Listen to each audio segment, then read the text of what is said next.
কৃষি বিজ্ঞান বা এগ্রিকালচারাল সায়েন্স এই অধ্যায় থেকে বিভিন্ন প্রতিযোগিতামূলক পরীক্ষায় আসা কিছু গুরুত্বপূর্ণ প্রশ্ন, যেমন পৃথিবীর বিশাল প্রাকৃতিক শোধনাগার হলো মাটি।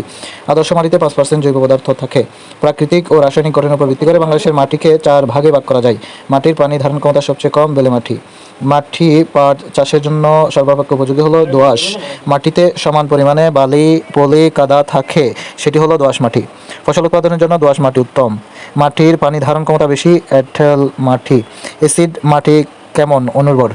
কৃষি জমিতে মাটির অম্লতা হ্রাসের জন্য চুন ব্যবহার করা হয়। জমির লবণাক্ততা নিয়ন্ত্রণ করে পানি সেচ দ্বারা। মরুভূমিতে জন্মানো উদ্ভিদকে বলা হয় জেরোফাইট।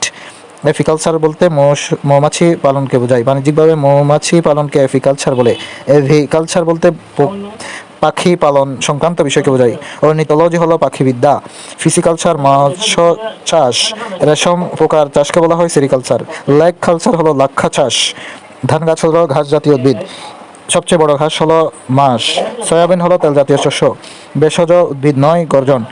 সূর্যকন্যা বলা হয় তুলাকে। Planting and care of woody plant or trees is known as arboriculture. And aquaculture is the art of growing plant and animal in water.